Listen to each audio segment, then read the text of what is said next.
the good people from the fourth state, karibuni hapa. We have had a long meeting about the situation in the country, the rains, the floods, the displacements, and the confusions surrounding the whole space, whether there is El Nino or not, whether there is above rain or not, and the whole of that. Maybe before I make the statement on behalf of the team that we have met, with us here, cabinet secretaries, principal secretaries, development partners, humanitarian agencies, and everybody concerned in this space of emergency response. Before I make the statement, I want to call the Director of Meteorological Department to tell the country what it is, so that then from there we can be able to proceed. Where is the Director?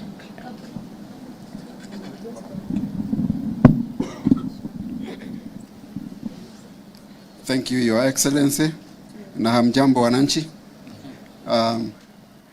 I want to point out that as initially given in the forecast, we have El Nino in this short rain season 2023, and we do apologize for the lack of communication or miscommunication, because that was a big mistake, but we are sorry about that. And moving forward, let's prepare ourselves for the enhanced rainfall as a result of the El Nino phenomenon that we are in at this time.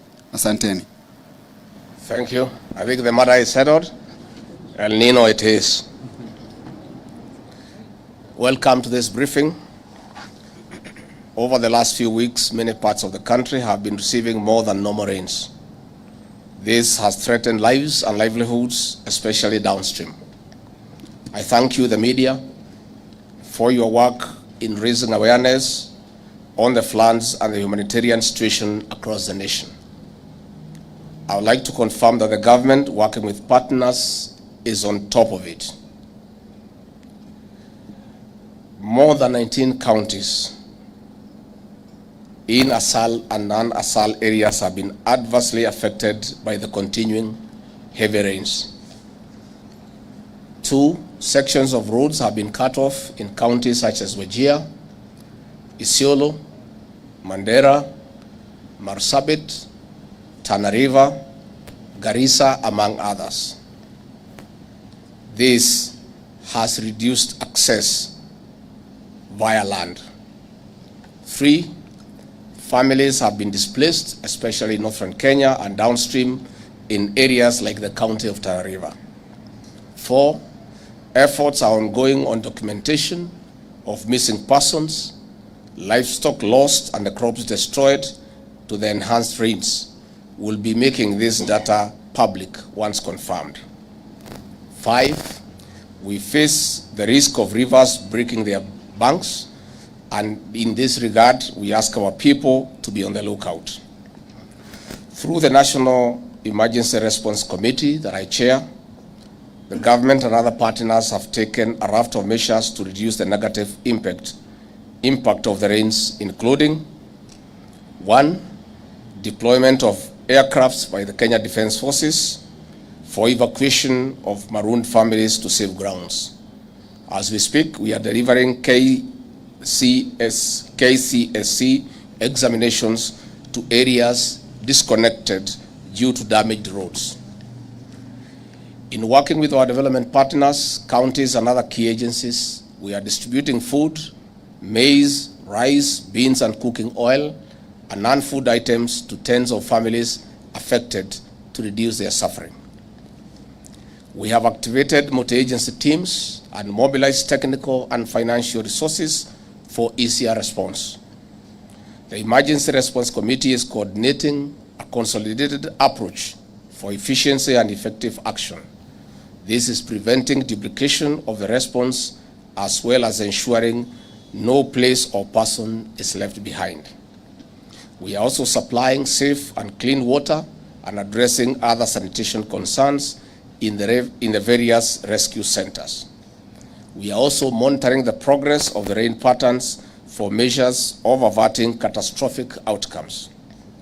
The Ministries of Health and Agriculture are also on the ground monitoring the situation to prevent possible outbreak of diseases, including animal diseases. Mobile health facilities are being put in place in areas where infrastructure has been destroyed or marooned. The Kenya Defence Forces is running an operation center at the Kenya Defence Forces headquarters. The Ministry of Interior and National Administration is providing security response round the clock and assisting in monitoring the situation and updating all the other agencies in real time. The Ministry of Roads and Transport is undertaking emergency repair and rehabilitation of roads to improve access. We are also unclogging waterways and other drainage systems. With weather projections pointing to a possible prolonged rains up to the first quarter of 2024, we are keen on sharing safety messaging, especially sensitizing of communities living in lowlands and landslide-prone areas to evacuate to safer grounds. We are also sharing distress call numbers to the public to ensure that people can report and ask for swift assistance in case of emergencies. On this note, we'll call upon you, the good people of our media, to work with us in raising awareness on the threats and risks to avert loss of lives and livelihoods. Again, we appeal to our development partners for enhanced financial and logistical support.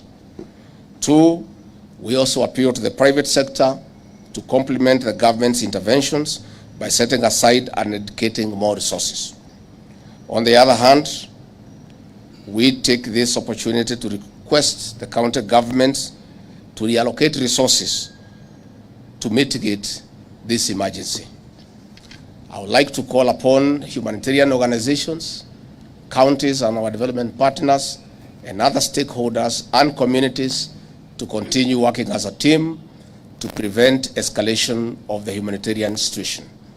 I take this opportunity to assure the nation that all necessary resources will be deployed to ensure their safety, security, and comfort for our people and their property.